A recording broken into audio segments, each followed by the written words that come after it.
I never imagined that the people who brought me up would be prepared to take a chance on my child's life. However, they did. The $150,000 I had saved for my daughter's heart surgery was drained by my parents, who dismissed it as family help. When I thanked her for covering the cost of my sister's wedding, my mother really laughed. I wasn't invited to the wedding. I refrained from arguing. I didn't scream. I nodded slightly, grinned, and turned to leave. Police officers entered the ballroom and detained my sister's groom that same afternoon as she walked down the aisle in white. My phone began to buzz a few minutes later. My father was crying so much that I could hardly hear him. He was unaware that none of this was abrupt. Long before anyone said, "I do," I had been preparing it, and I completed it entirely by myself. Olivia is my name. I work in the healthcare industry, which requires long shifts, early mornings, and the ability to remain composed in the face of chaos, noise, and urgency. Emma and I are the only people at home. She is 7 years old, smaller than other children her age, and has bright, inquisitive eyes. If she runs too hard, her laughter turns into laborious breathing. Emma has a cardiac problem from birth, as if uttering the wrong word too loudly could damage anything.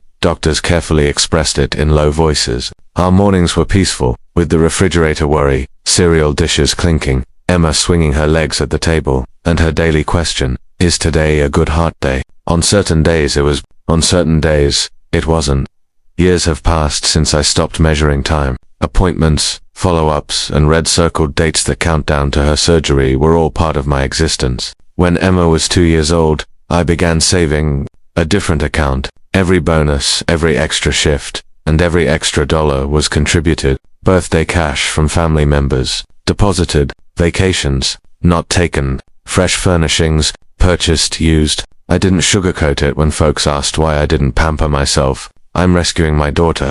The majority of individuals comprehended. Some became uneasy and swiftly shifted the topic. From the outside, we appeared to be just another family. My parents resided across town. Dinners on holidays, group pictures with smiles. Margaret, my mother, used to refer to her as a control worry. In an effort to maintain harmony, my father remained silent. Melissa, my younger sister, also seemed to float through life, always landing on her feet. A new vehicle, an enormous engagement ring, and suddenly there was a wedding that everyone was already referring to as the year's biggest event. I had a sense of relief that I hadn't experienced in years. When the surgery date was finally set 6 weeks away, fear was seated next to it as well. However, hope was more audible. My mother proposed adding her name to the account at that point, just in case, she remarked. What would happen to me? It seemed plausible. She was the grandma of Emma family. My finger was hanging above the screen as I hesitated. With her tongue tucked between her teeth, Emma sat next to me and carefully colored, trusting the world in a manner that only kids can. I was being paranoid. I told myself, blood meant safety. I persuaded myself. My mum was added to the account. Melissa texted me a picture of her wedding location 2 days later. Chandeliers made of crystal, roses in white. I sensed the cost even though I didn't inquire about it. I stared at the photo for longer than I should have, feeling a strange heaviness in my chest as if my heart wasn't yet ready to heed my instinct's warning. On a Tuesday morning, I discovered the money was missing. Not a single alarm, no fraud warnings, just an incomprehensible number, nothing. I updated the application, closed it. I opened it once more, 0 as of yet. 5 years of savings and account I routinely checked each week were erased. My hands began to tremble. It must have been an error, I assured myself. A bug, a brief suspension. Gripping the steering wheel so tightly that my knuckles turned white, I made a bank call from my car before work. After being on wait for a few minutes, a composed voice verified that the joint account holder had approved the withdrawal. My mum, I refrained from screaming. I refrained from crying. I drove directly to my parents' house, which had the same doorbell and porch from my early years. With a smile, as if I had dropped by for coffee, my mother responded, "Where is my money?" I inquired. After blinking once, she waved her hand as if I had inquired about the weather. "Oh, that, we required it. Your sister," she explained. "These days, wedding expenses are absurd. You comprehend?" I brought up Emma to her, regarding the procedure, regarding the date that is highlighted on the calendar, perfectly relaxed. She reclined against the doorway. She assured me that she would be all right. Children recover. This is a one-time wedding. Something inside me broke completely, silently. Then she grinned. "In any case, I appreciate it. Your sister was much assisted by you." I inquired about the invitation at that point. I needed to hear the response, even though I already knew it. She didn't appear to be sorry. It's a significant day, restricted area, and to be honest, Olivia, with all that medical stuff, you always make things worse. Medical discussion. She referred to my daughter's cardiac problem as such. Without saying anything else, I departed. I stared at the steering wheel for about 30 minutes while sitting in my car. I didn't enter to weep. I didn't vent by calling anyone. Like any other day, I went home and prepared Emma's lunch. I also saw something else that evening. I was blocked on social media by Melissa. No justification. Nothing to say. There was only stillness, as if I had already been removed from the narrative. Emma found it difficult to breathe when ascending the stairs 2 days later. I held her as she slept, carried her the remainder of the way, and listened to the irregular pattern of her breathing in the dark.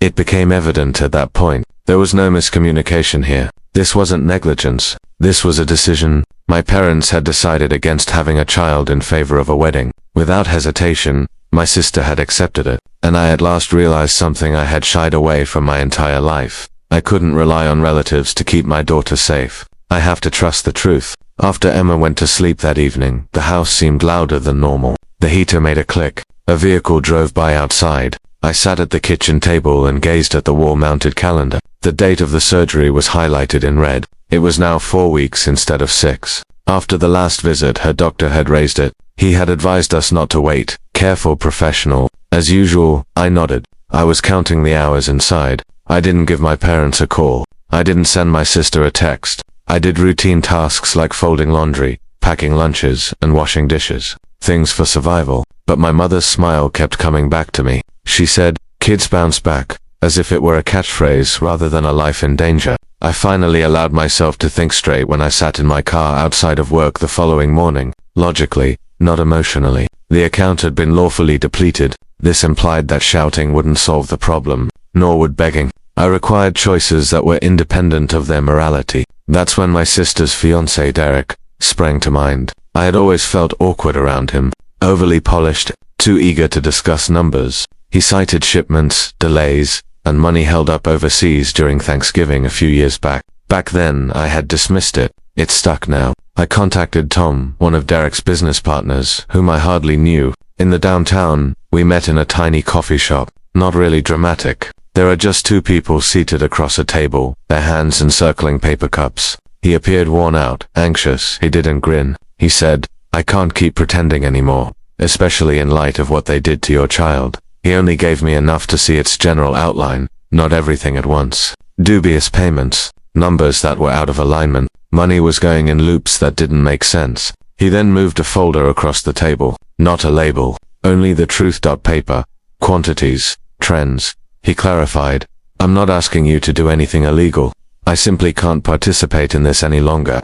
After bringing the folder home, I waited for Emma to fall asleep. I arranged everything on the kitchen table after the house had settled. I took my time. I didn't spiral. I carefully read, underlining, double-checking, and marking everything that didn't seem correct. I looked things up when they didn't make sense. I marked it when something didn't feel right. Two things were evident by the time the daylight began to peek through the windows. First of all, neither love nor generosity was used to pay for my sister's wedding. Second, I was no longer the only owner of the truth. I informed the relevant authorities of what I had. No charges. Not feeling anything, just the facts. They paid attention, asked specific questions, made duplicates. The home fell silent once more after they left. Emma called my name as she stirred upstairs. I approached her, took her in my arms, and was struck by how light she was. I buried my face in her hair and vowed to myself that I would not turn away no matter what came next. Quietly, the wedding morning arrived. There are no sirens,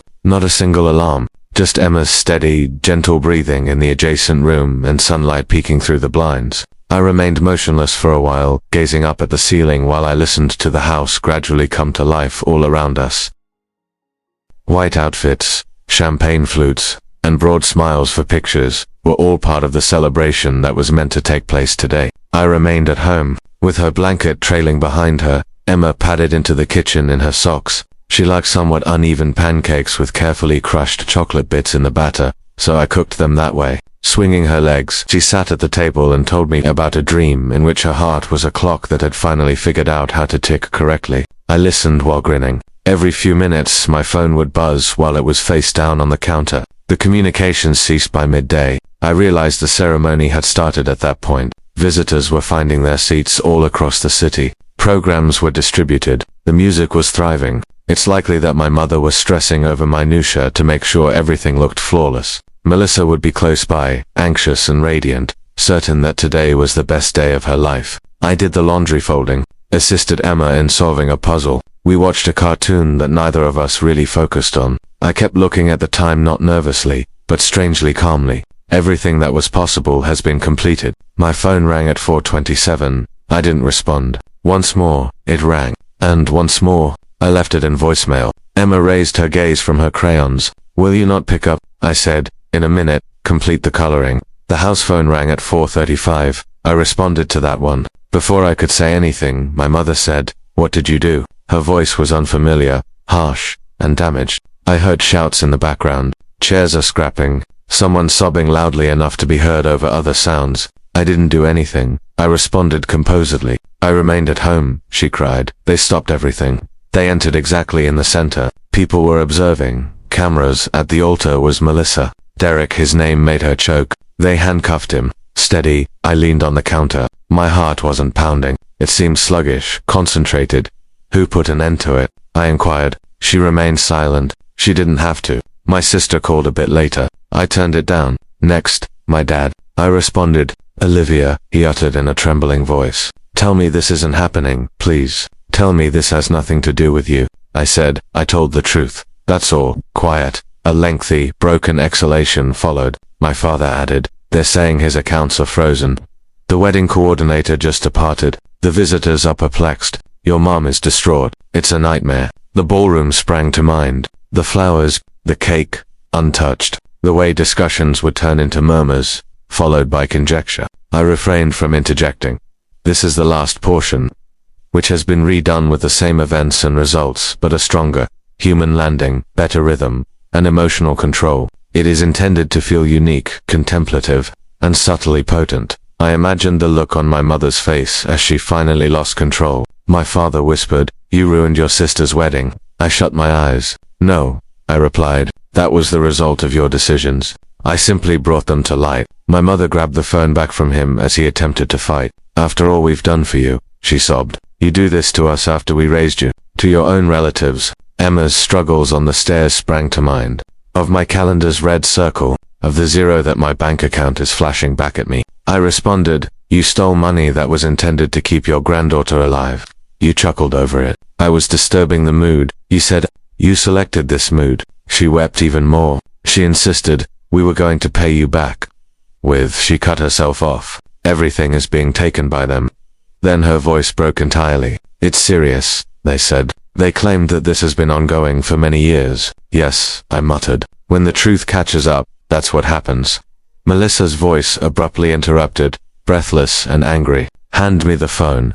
Shuffling took place. Then her rapid, harsh breathing. She said, "I hope you're happy. You made me feel ashamed. My life was ruined by you." I didn't speak up. I didn't have to. I said, "You took money you knew wasn't yours. Money intended for the surgery on your niece. I was blocked by you. We weren't invited by you. This didn't begin today." She laughed hollowly. "You're so dramatic all the time. It was only financial." A chill settled in my chest. I said, "It was my daughter's heart. And you bought flowers with it." She remained silent. Someone said in the background that the arena was being removed. I heard a door slamming, voices yelling, and heels clicking quickly. My mother sobbed, "I can't believe you'd go this far. How are you able to be so cruel?" Emma was still coloring, her forehead furrowed in focus, when I turned to look at her. "Cruel," I whispered again. "Stealing from a sick child and calling it help is cruel." I hung up the phone. Once more, the home became too quiet. I let it settle for a while as I stood there. I didn't feel triumphant. I was not embarrassed. I was satisfied. My phone buzzed with a message from an unknown number an hour later. Asterisk, "It's done. They've had enough." I removed it without responding. My father contacted me again that night. There was no anger this time, he stated. "They're saying he could face multiple charges." "Yes, I am aware," I answered. "And your mum?" He fell silent. "She keeps saying that she didn't think it would get this far." I observed the sun setting behind the homes. I said, "It already had. You simply weren't searching." He remained silent for a while. At last, he inquired, "What happens now?" For you, I stated. Or for me. For everyone. Family gatherings that would never take place again came to mind. Pictures that would gradually vanish from the walls. Blood bonds stretched till they broke. I look after my daughter for myself, I said. Before he could reply, I hung up. After Emma went to sleep that evening, I sat by myself on the couch, the same one where I had previously sobbed in silence, out of fear of what might happen if I spoke up. Once more, my phone buzzed. My mother left a message. I didn't pay attention. I didn't have to. Neither the yelling nor the altercation had taken place in the ballroom. The instant I decided not to turn away, it happened, and there was no turning back. The days following the wedding were oddly serene, as if the air had finally returned to normal after a storm. Screaming calls are over. No further charges, just updates that have been filtered by others. Derek's accounts were blocked. His companies were being examined. Vendors insisted on responses. The venue demanded payment. The pictures from the wedding were never sent. There was no longer any romanticism in the story that people muttered. It was about repercussions. My dad called again, his voice low and exhausted. He didn't quite say the words, but he apologized. My mum didn't give me another call. She reportedly spent days in bed telling anyone who would listen that she had simply been attempting to support her family. I didn't correct her. Emma was important. A nurse called to reschedule her operation. It would be sooner rather than later. At first, I was afraid of the number. Then an unforeseen event occurred. Friends who hadn't spoken to me in years contacted me. A fundraising was shared by co-workers. Small donations were made by strangers with notes that said, "For Emma, *, you're doing the right thing." We were close within a week. It was close enough for me to breathe at last. Is everything going to be okay? Emma wondered the night before her operation. I was honest with her. Yes, I said. Yes, it is. And I believed it for the first time in a long time. Nothing was won by me. I no longer believed that blood always equates to affection. However, I held on to what was important. My daughter, her future, and my tranquility. It's not disloyalty to defend your child. It's bravery. And sometimes the boundaries that save lives are the hardest ones. You're not alone if this tale resonated with you. Let us know what you think in the comments section, and don't forget to subscribe if you want to see more true tales of silent justice and family treachery.